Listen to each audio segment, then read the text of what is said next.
the more you support the local scene, the more you will get in the future. Yeah. It's a very fun trade.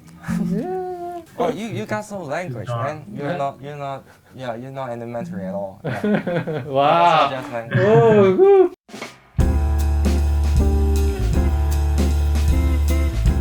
Hello everyone, welcome to the GE Music Salon. I'm the host, Chi Chong. I'm having this guest, Alan Kwan, the jazz musician from Hong Kong, who's been studying jazz in America, recording an album we are listening now, also from America. And this is our session that has been delayed, postponed for so many times, since last semester. And now we finally give it a reborn. Thank you for coming. Thank you for having me. Yeah. Why do you like jazz? Does it mean this is a very liberating spirit that you love it? Yeah, it's actually quite interesting. You know, both of my older sisters, they are both classical pianists. Yeah. And also I have a younger brother. He's also a guitarist and also bass player.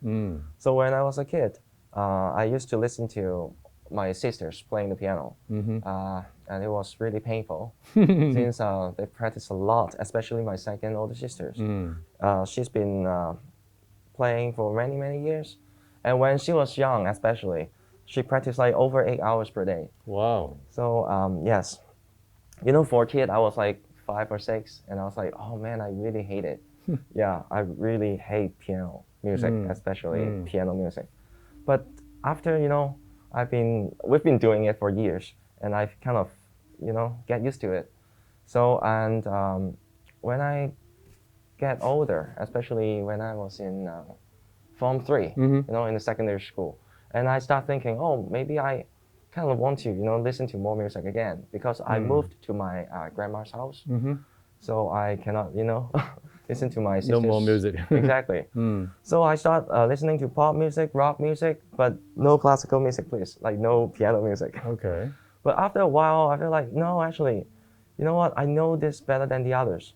So I go back to, you know, the classical stuff. And I feel like, wow, it's actually really amazing. You know, I miss out a lot. And then after a while, I noticed that, no, it's not enough. Still not enough, because I want some freedom. I was thinking, classical music, you know, you basically, which is not true, not exactly like this, but basically you just read what's the composers, you know, they've been written. So you just do what they said, basically. So I was thinking, maybe we can talk, you know, in real time, like a conversation. Then I start asking around my friends, my teachers, and there's a teacher, a music teacher, in my secondary school. Okay. Yeah, St. Louis School, by the way. Okay. And he told me, you gotta listen to jazz. Jazz is what you're looking for. So I started listening to jazz. I tried, and I hated it in the very beginning. Okay. Yeah, I mean, I tried to pretend that I like it, but I didn't get anything from it at all. Yeah. So, but that was really cool. Early stage. Yeah. Yeah. So what's the turning point, and who got you into the world? Actually, none of them, to be honest. Okay, not all these. Okay. Yeah. What turned me into jazz is some fusion guy. Yeah, some jazz rock player, Scott Henderson, I see. Scofield, you know. John Scofield, yeah. Exactly, yeah. Those people got me into jazz because, you know, I was really into music, and I wanted to play music as well. I mean, you know, again, not piano. And I was like, oh, I want to play drums. But then my parents and my sister said, oh no, it's too loud and you don't have space. Come on, it's Hong Kong. Yeah. So I said, guitar is cool too, you know. I've been checking out Santana, you know. Exactly, yeah. And you know, a lot of chicks around him. Yeah, so. Carlos, Santana. So guitar should be the one. And he had an album, you know, full of pop singers, you know, collaborating with him. Yeah. That one was one of my reasons I chose guitar. So I, you know, I started playing guitar, and then I was thinking, oh, I want something, you know, more deep, you know, try to be cool, basically. You know, I was a kid. So somebody told me, hey, you need to check out, you know, those fusion jazz rock guitarists. And I said, wow, that's cool because it's technical, and I don't really know what they're doing because, you know, they're playing some notes that's weird, that sounds cool. That's why I listen to a lot of Scott Henderson. Yeah. Okay. You know, it's so you know, he's basically rock player, but at the same time you can hear a lot of bebop stuff. Right. I didn't recognize bebop at all, you know, at the beginning. So then that turned me on. So and I started listening to jazz rock. But then people told me, no, you cannot play jazz rock without learning jazz. Yeah, to the origin. Exactly. So I learned jazz, the pure jazz, for playing jazz rock at the very beginning. Yeah.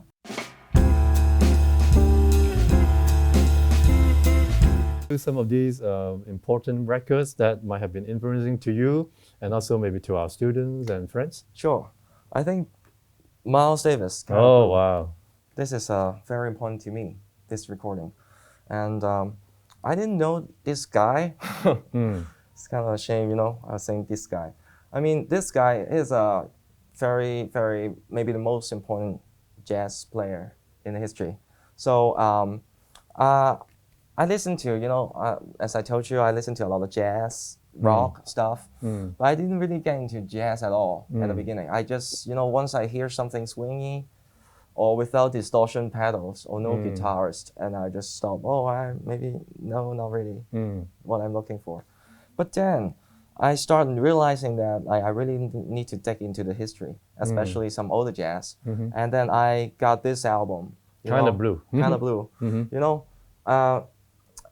by the way, like I really miss the old days because I can go to the record store and then just pick whatever I want and just listen. Just listen. I buy it, but I didn't. The best part is I don't know if it's gonna be good. I just can buy test. it. I can test it. Yeah. I just trust it. So I use my lunch money and everything, you know, just to buy recordings. So this is one of those recordings that I bought without any, you know, I didn't know anything about this, you know, and then I bought it. And I get home and listen to it. I say, no, it's not what I thought. You know, I thought it's gonna be like real loud, playing weird notes, swinging the whole time. But actually, it's not. It's kind of really like healing. Yeah, for my soul. I really, really love it. But of course, right now I kind of realize that like there's a lot more than that.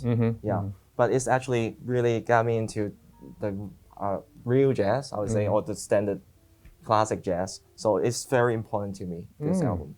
And when you say that people or students have to save money to buy records, same to me. But now these days, people listen to music online. But if you want to go into this, you know, vinyl and all these new experience to you, even though it's an old experience, but it's rejuvenated, please come to GE. We have a lot of these records, vinyl, CDs. You can come to Gatherland and come to the music salon and try it out. Why don't we go to the vinyl station over there and play a little bit of Miles Davis? And which track is your favorite you want to recommend? Flamenco Sketches. Flamenco Sketches. Oh yeah, I learned from the documentary, one of his many wives loves flamenco dancing. And they did fly to Spain, which is suffering a hard time now. And they saw a lot of flamenco dancers. And I think that is part of the reason they love this flamenco sketches and to put it into practice. Yeah, and I got something to say about this too. Yeah, sure. It's actually, you know, it's a very funny story about this recording. So many funny stories. And one of it is about this tune, the introduction is actually from Bill Evans. Oh, pianist. Yeah, the pianist on this recording. Bill Evans, he did an album about a few months ago before this recording. He did the introduction for, no, he did a tune, actually, that's a tune. It's a free improvisation tune. It's called Peace Peace. On his album, it's called Everybody Digs Bill Evans. And that album is really, really amazing. Yeah, I think everybody should check it out. Okay. And if you don't believe in me, believe in Miles, because he said that. Okay. And Miles got this idea from him because he said, oh, that tune is amazing. So if you check out that tune, Peace Peace, in his recording, then you will notice that it's actually really, really similar, the introduction. So this tune, basically this whole album is kind of inspired by the Bill Evans. Okay, thanks, Alan. Yeah. Let's pick another choice. How about guitarist to a guitarist? Pat Metheny for sure. Oh, wow. Yeah. This album, Watercolors. You know, this is actually his second album. Yeah, and I've been checking out all those fusion styles when I was really young, and then I said, hey, maybe I want to get into jazz, like more pure jazz, but I don't want to get into Joe Pass, that kind of stuff yet. So I was thinking, oh, maybe I want to get something in between. So Pat Metheny was the choice. I listened to his first album, Bright Side's Life, which I quite like it, but not everything at that time, And then but I still trying to get more albums. And I got this one, his second album, and I loved it the most, even right now, actually. This is a very, very good album, especially the first tune, Watercolors. Yeah, it's my favorite. The reason why it's great is it's something really, really different than what I used to listen to. It's not swinging. It's not, the changes is not very hard. It's not complicated. It's quite, how do I put it? Like, quite pop even sometimes. Those changes, only 2 or 3 chords. Just keep playing. So it's kind of easy listening in some way. But his playing is great. His technique is great, his time, and his idea, especially idea. So when I first listened to it, I didn't know why it's good, but now I can tell you it's because of the concept. So when we do albums, I think it's very important to have a concept. You know Eugene, of course, right? Yeah. Yeah, he's Hong Kong or Asia's great guitarist. Yeah. Yeah. Luckily enough, I was his first student. Oh yeah, Yes. Sifu. Yeah, Sifu. Yes. Yeah, I still remember I got to know him in a bar, jazz club. Yeah. Lan Kwai Fong used to be the hub of all jazz music. Exactly. Yeah. Backstage. Yeah. Not like right now. It used to be like really, really great for jazz players. So I went to Eugene because I took a lesson with Ted Lowe first. Oh yeah, the keyboard player. The keyboard player. And Ted say, oh, you know what? You should take lessons with Eugene instead of me. But sadly, he doesn't teach at all. And I was like, no, damn it, I want to try. Why don't I just try asking him? Nothing to lose, right? So I brought his album to him and say, hey, I love your playing so much, and I'm a big fan of you, and I take lessons from you. And then he listened to my some of my old recordings and said, yeah, sure. And I start, taking lessons from him. Yeah. And during the lessons, he mentioned a lot about Pat Metheny. Yeah. Because I was a big fan of Pat Metheny, still, actually. Yeah. A big fan of Pat Metheny. And he told me like he's actually very good friends with Pat. And he told me a lot of stories about Pat. And especially his guitars, how he get his guitar, how, that very famous maker, Menza, she's a Canadian. Yeah, and he has an album, acoustic guitar album. It's called A Quiet Night. That's also my favorite. Okay. And his guitar is made by that maker. Oh. Yes, and that guitar is very special. It's called baritone guitar, and the tuning is natural tuning. So one thing that really inspired me, Pat, is his way of thinking. It's kind of like Miles Davis. He keeps moving. Forward looking. It's like a philosopher. Exactly. It's not just staying behind the history. Yeah. They're always innovating with the band members and also the music forms and all that, right? Exactly.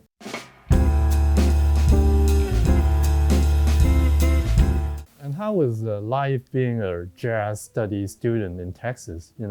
Because the imagination and reality, how big the gap was. Wow, it's huge. The gap is really huge.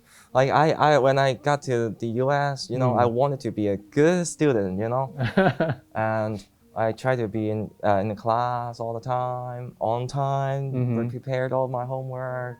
I'm talking about music classes. Okay, don't get me wrong, not the English class. Okay. So, but then I felt like no, not really. I've been seeing people who is skipping classes all the time, and they're still sounding really good. And I was thinking, am I not doing it right? Should I do the same, or should I work harder on what I'm doing? Then I noticed it. I forgot about one thing: is what I wanted to do. What's my ultimate goal to be in the U.S.? Yeah. Is it because I want to get an A, or I want to be a better player? Yeah. So when I read, it took me a long time to to struggle. And I thought, I don't care about school anymore. Not that I don't care with a very, very, low grade or anything, I just want to get a pass. And then I want to do what I want, spend most of my time and effort to what I want to do. Yeah. So then I started gigging a lot with my classmates and without going to the classes. And one funny story is, you know, there are a lot of teachers and they're all players too. Yeah. That's what I love about being in school, like at UNT, I mean, not Texas. One of the teacher, I remember one time, you know, he always give classes too. And one time I escaped his class and I went to a gig and I saw him in a gig. And I was like, oh. And he said, hey, you didn't go to my class. And I said, no, I'm in your class now. And he was like, good.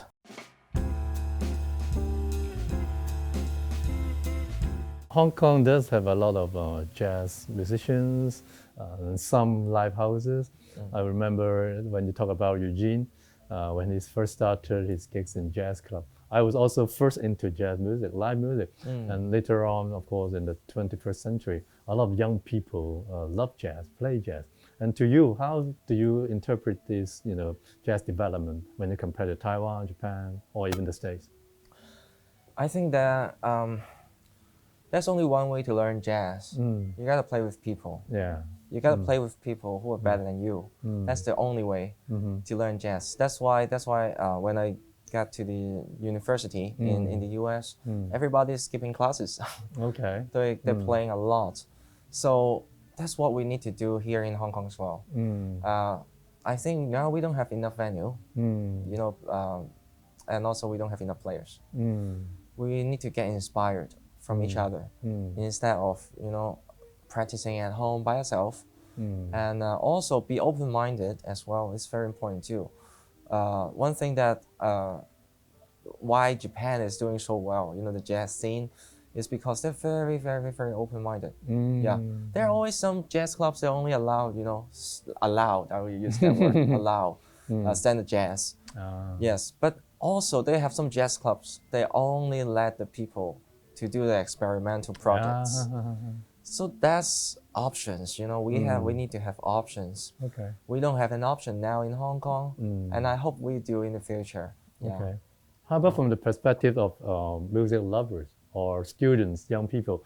They might get clicked, oh wow, jazz is cool, and then they want to enter this world. It's a big world. Yeah. What do you recommend? Or just go see a lot of live, or they don't have money to buy records, but now of course they can have free testing, listening a lot.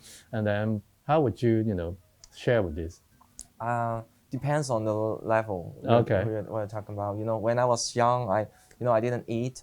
That's why I'm so small now. So I skip a lot of lunch for recordings. But now I think it's way easier. You can go to YouTube. You can, you know, Spotify, which is I don't really recommend those kind of stuff. You know, but it's still a way for you to get access with the masters, right? But I think one thing that we really, really need to know, if you love one kind of music, no matter what kind of music it is, you have to go check it out live. Yeah, it's the ultimate experience. It's different. I listen to a lot of, you know, Pat Metheny, for example. Once I listened to, you know, his live concerts, is totally different experience. But more importantly is you have to go to small clubs. You have to get the vibe.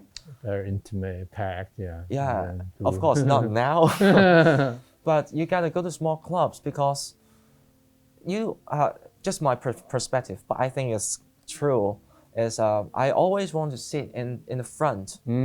I want to listen what to listen to. Yeah. You know, as a trumpet player, you know, playing in the front, you think he can hear the drums really well? You know, on that side, I'm not sure. I want to sit there and listen to what he's listening to. You know, that's very important. But you know, Hong Kong is a different story. It's not only about music. It's also about, you know, the rent. the properties and all that. Yeah. So yes, it's hard. But I think the more you support the local scene, the more you will get in the future.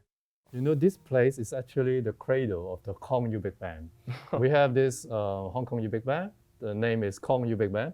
They practice here, they perform here, and they perform around the city. And of course, these days they have to shut down, sadly enough. But yeah, later on, let's invite the band leader, Brian. He's also a jazz guitarist, and he will be interacting with you, online chat and online jam. How about that? Yeah, sure. Okay.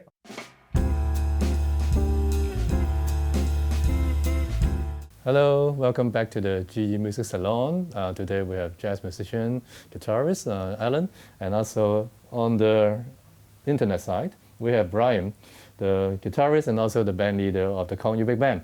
This poster represents one of the biggest history of ours because in the past 6-7 years, we present an annual performance, AP, every year. But this year, of course, we have to cancel it. Hopefully, we'll be postponing it when the time will come. And hi, Brian, how are you? Yeah, I'm doing fine. Good. So you're stay home safe?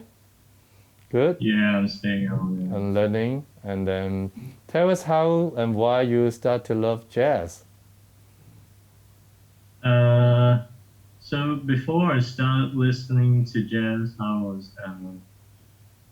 was listening to a lot of blues and rock from the 60s. Because when I started out learning electric guitar, I really loved playing the blues. So I listened to a lot of players like Stevie Ray and B.B. King and all those kind of players. But then after a while, when I was in high school, I was trying to listen to something new. Yeah, I'm trying to find something new to listen to, something that I thought was hip. And so I was searching randomly on YouTube, and I found an album called The Incredible Jazz Guitar by Wes Montgomery. And so I listened to that, and because I never listened to jazz before, so I thought it was really captivating the way he plays with, just his phone and the different chord melodies that he could make on his guitar is just very fascinating. And so I kind of fell in love with listening to jazz at that point. But it wasn't until when I took the jazz appreciation class during my first year at HKU. Taught by Chung Brothers, right? Chung Brothers. Yeah, the Chung Brothers. And so there were during one lecture I think they were talking about saxophonists in jazz, and then they played Blue Train by John Coltrane. Oh wow! Yeah, we were just talking about it. I was wearing a John Coltrane shirt. And then so as soon as I heard the first few notes of that song, at that point I really got hooked onto jazz for life because it just sounds so great. Let's trade. Yeah.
It's a very fun trade. Yeah. Listening to each other. Oh, you got some language, man. You're not elementary at all. Yeah. Wow. That's just like. Thank you so much. Today, Music Salon is very unique in these unprecedented tough times of the coronavirus. But we still have to live on. We still have to let the music shine on to people's hearts. And thank you, Brian, for joining us today. You know what I think about? The next step would be our dream come true. When we are virus free, we'll host a gig out here in the Gatherland. This is our live house. And then Brian, with your bandmates, right? The Kong U Big Band or your 4-piece Witness Voyages can play with Alan together. Yeah. Okay, thanks again. Thank you. Thank you. Yeah. Thank you. Thank you. Thanks a lot. Yeah, enjoy it. Hope you enjoy. And then everybody stay safe and also stay strong and healthy. Yeah. Thank you. Yeah, let's do this.